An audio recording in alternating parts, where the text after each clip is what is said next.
One of the great inspirations for 30 years of my research wasn't a computer scientist. And I don't know how you are, but I need a place to put my stuff. So that's what I've been doing back there, just trying to find a place for my stuff. You know how important that is. That's the whole meaning of life, isn't it? Trying to find a place for your stuff. That's all your house is. Your house is just a place for your stuff. If you didn't have so much goddamn stuff, you wouldn't need a house. You could just walk around all the time. That's all your house is. It's a pile of stuff with a cover on it. That's the talk. A house is just a pile of stuff with a cover on it. Every interface I've built is a cover for a pile of stuff, and the pile kept getting bigger and kept changing what it was a pile of. 300 photographs. That was a whole life once. Someone born in the 1800s, gone by the 1950s, every picture ever taken of them, and you could look through all of it in an afternoon. A life now, one person takes about 7,000 pictures a year. We'll only ever look at a small fraction of them. The shoebox didn't get bigger, it overflowed. Those 7,000 pictures a year translate to more than 500,000 across a lifetime. A shoebox works because you can see all of it. That's the whole mechanism. Once a collection outgrows a glance, the overview dies, and the overview was the thing doing the work. Past a certain size, nobody sees everything, and someone chooses what you see. I started this journey at the MIT Media Lab back in 1989. I was working on virtual environments, the next big thing. It's been the next big thing at least twice since then, and it's still just around the corner. My thesis was about computational camera control. 3 problems, 1 engine. A virtual museum. Where do you stand? What do you look at? How long do you linger? A conversation between agents. When do you cut to the listener? Framing turns into turn-taking. A sports event. Where is the drama right now, and how do I get the camera there before it's over? The idea was to give an agent the grammar of storytelling, the shot, the cut, the eye line, the establishing wide, and let it do the filming. And I'll note, because I'd forgotten it myself until recently, I framed it as an AI agent at the time. A cinematographer doesn't move a camera, they make a shot. Over the shoulder, 2 shot. Those aren't camera positions, they're rhetorical moves. This is the grammar I chose. 100 years of cinema, and it comes down to 4 words. Scene, what happened. Shot, what's in the frame and what isn't. Cut, when to leave. Sequence, what order it lands in. Every one of those is a decision about what to leave out. That is the editorial act. And it gives you the line the rest of my career runs on. A camera doesn't show a scene. It makes an argument about what matters in it. Something is centered, something is out of frame. That's a claim, and somebody made it. When I joined Microsoft, I spent a few years in the Virtual Worlds group. Virtual social environments, the metaverse, the 1995 version of it. Then I wanted to revisit some of my thesis work, this time pointed at video games. Playing a game is fun. Watching someone else play one is mostly not. For a start, it makes most people a little nauseous. It's a raw first-person feed. One player, one pair of eyes, pointed wherever they happen to be looking. And somewhere off to the left of that frame, the actual match is being decided, and you'll never know. A match is a fire hose of events. Nobody wants the fire hose. Same events, same fire hose.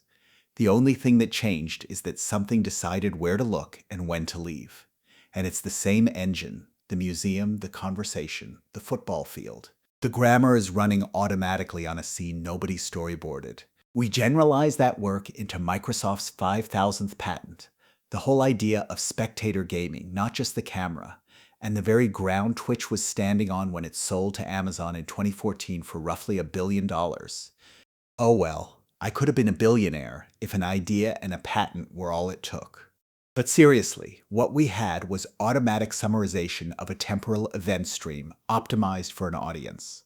That used to take a person, a director in a broadcast truck, deciding what you get to see. Today you'd call it an agent cutting you a highlight reel. Everything so far came from a synthetic environment. Virtual worlds, games, scenes I built, a match whose every event I could enumerate. The camera had a script because I wrote the script. Now the world arrives by the shoebox load and nobody authored it. A pile of photographs has no plot, no shot list, no director. It is just stuff. So the question changes. It stops being, how do I film this story, and becomes, is there a story in here at all, and can I find it? But the grammar survives the move. Swap movie for collection. Swap it for data. Everything the film language knows about leaving things out still applies. It just has to work on a scene nobody wrote. The classic visualization pipeline, Card, McKinley, and Schneiderman 1999. Line the two up and it mostly fits.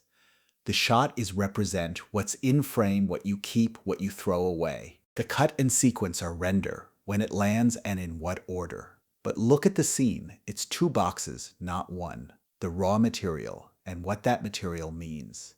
A director gets both in one object because they were written together. The meaning came free. It was authored in advance. Hand me a pile of somebody's photographs and the meaning does not come free. Nobody wrote it. That's a real challenge, and one I've taken up over and over, a fresh transform in every project for 30 years. And then interact. The one box cinema never had. It isn't a fifth step in a line. It reaches back, ask a question, and it changes the ordering, changes the shot, changes what gets derived in the first place. It rewrites the other four on demand. A film isn't missing that feature. A film is just what you get when nobody in the theater can reach back. Now, one of the early projects on photo collections, from right when it began to overflow the shoebox. Thousands of photos, one screen. Cluster them in time into events. Lay them out to fit better on the screen, and then choose a representative image for each event. That's transform and represent, and the transform is real work. The clock gives you timestamps, not events. Deriving the events out of the timestamps was key. Here's what mattered, and it took me a while to see it. The unit stopped being the photograph. It became the event. Nobody remembers photograph number 4812, but they might remember the shot in front of the Leaning Tower on that trip to Italy. It's the moment from the event they hold on to, not the file name. Build the representation at the level of the event, and people can orient themselves inside a collection they never organized and refine things without ever naming anything. And around the same time, I was going at the same shoebox a different way, where Time Quilt derived the event from the clock. MediaFrame pulls features straight out of the photos. I got to demonstrate this on stage with Bill Gates at CES in 2004, a surreal experience. Watch what's happening. Brush a selection and everything linked to it lights up. Filter and the collection reforms. MediaFrame barely transforms at all. A face, a timestamp, a color, shallow features anybody can extract. What it does is lay the collection out, and the structure shows itself. Placement is the analysis. Nobody organizes a shoebox by indoor versus outdoor, but put the pile on a surface where that axis exists and you can see it. Every interaction technique, brushing, linking, filtering, laying out, comes back in Sandance in 10 minutes and in Photodance at the end. The same handful of interactions, 20 years apart.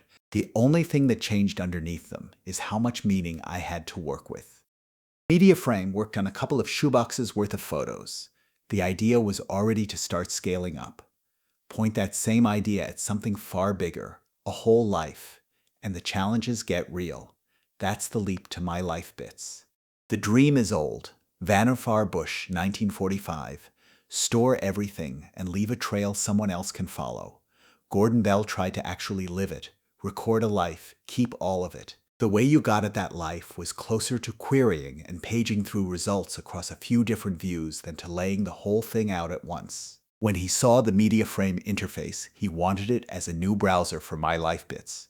So we pointed MediaFrame at it. A whole life, faceted, browsable. It couldn't handle the scale, rendering ground to a halt. Every interaction took seconds, and that's what killed it. The latency. Because below interactive rates, you stop exploring and start querying. And querying only ever finds what you already suspected. The whole point of an overview is that it shows you the thing you didn't think to ask for. You cannot make sense of a collection you have to wait for. And notice the pattern. Time Quilt found the event but couldn't scale meaning. MediaFrame found the way you'd explore it, but only had shallow features. My Life Bits reached for the whole dream and died on latency. I wasn't solving this problem for 30 years. I was mapping its edges. Apply the same ideas to data instead of photographs and you get Sandance. Every point a place in the US, about 65,000 of them on one screen, colored by median income. It's media frame at 1,000 times the scale. And the nice thing about data, the attributes come already attached, nothing to extract. Place them and the structure shows itself. Nothing is ever destroyed, it only moves. Bar to scatter to map, following your own row. Don't cut between states, animate. The transition is where the insight lives. A cut throws that away. I'll let the clip run, but watch the interactions. Every one is straight out of media frame, 20 years and 1,000 times the scale later. So I can switch this to income levels. And here now red represents low income and blue represents high income.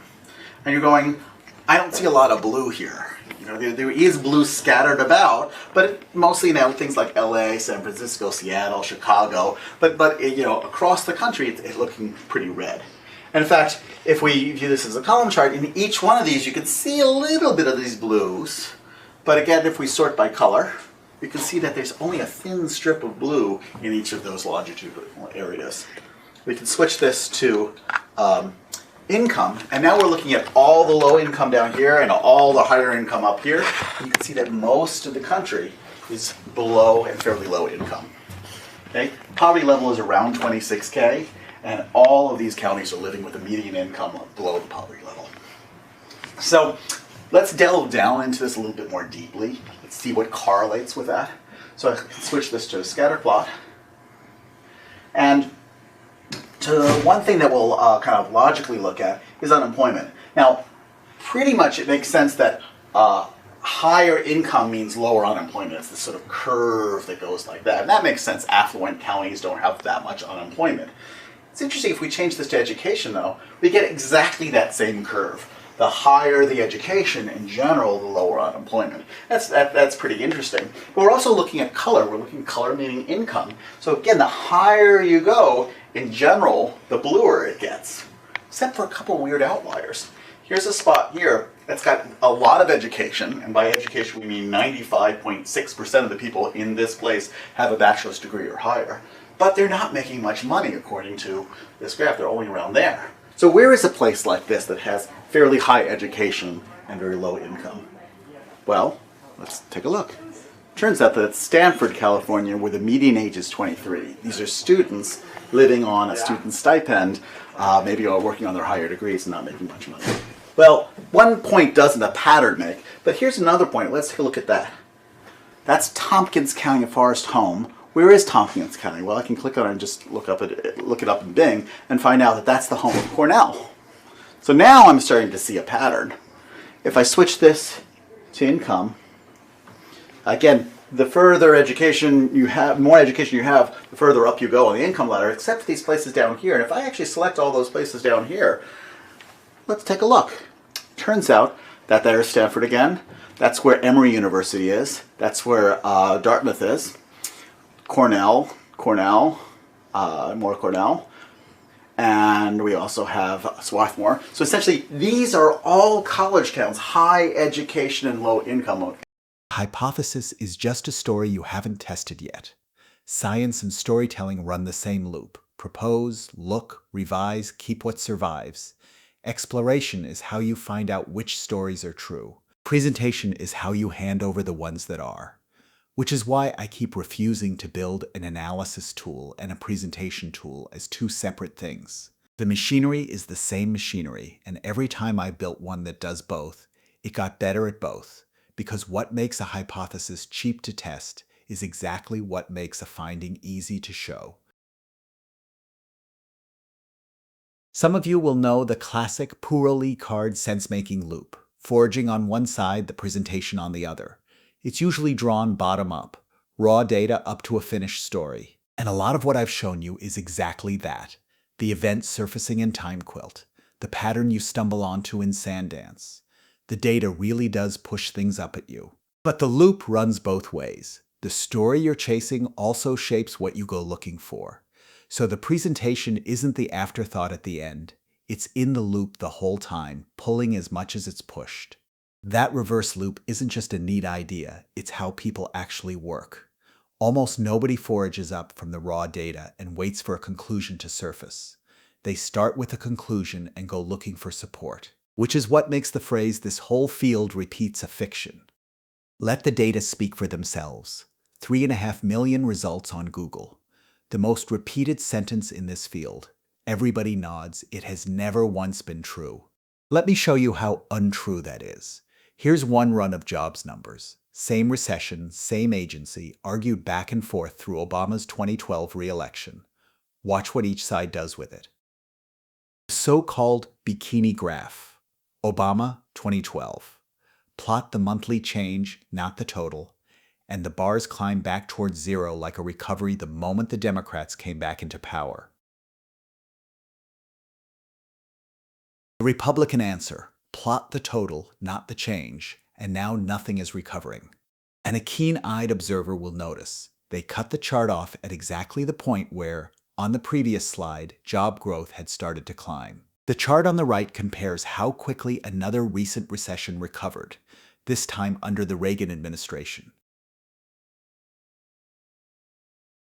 Then widen the window, 2001 to 2012.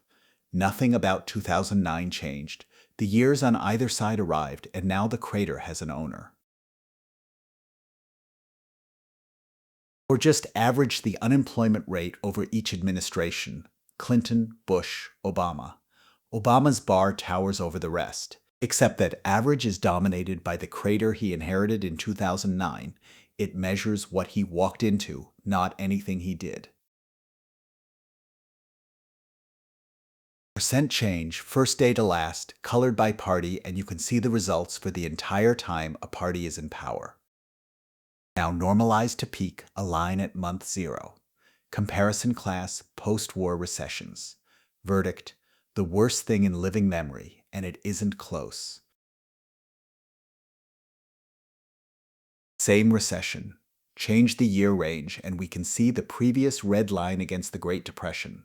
This latest recession was absolutely nowhere near as bad. Or against the financial crises. Spain, Norway, Finland, Sweden, Japan, and the United States beat every one of them.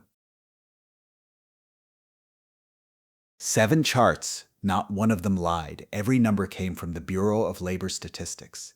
Now count where the arguments got made. The derivative instead of the level. The window, the aggregation, the percent change, the comparison class. Every single argument was made before anything was drawn.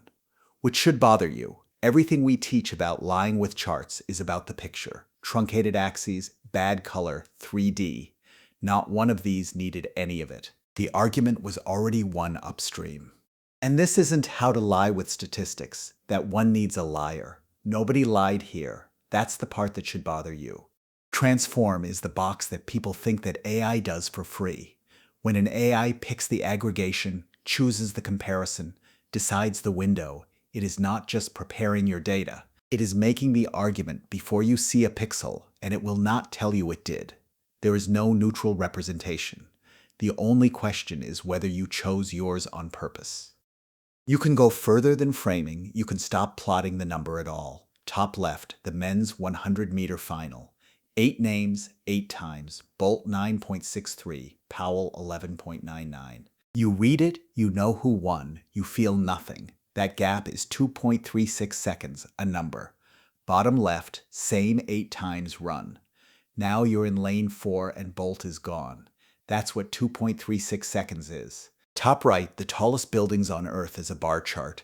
Burj Khalifa, 828 meters. Correct, legible, forgettable.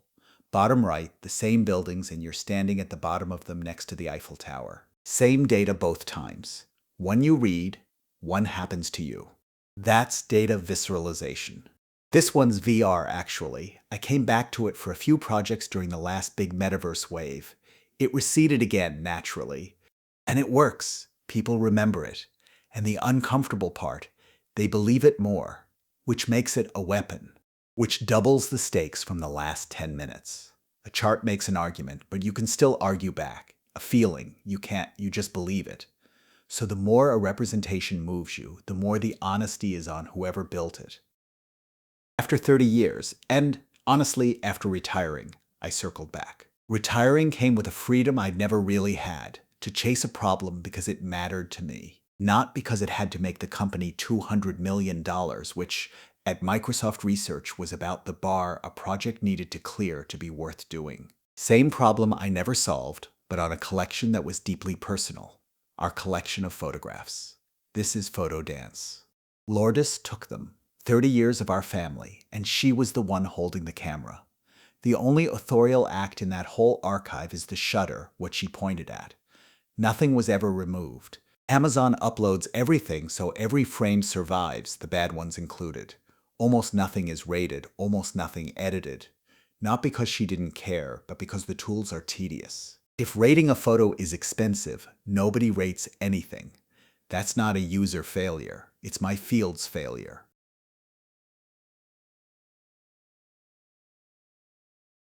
$200,000 photographs, 30 years, a shoebox you can no longer see the bottom of, and once a collection outgrows a glance, the overview that did all the work is gone.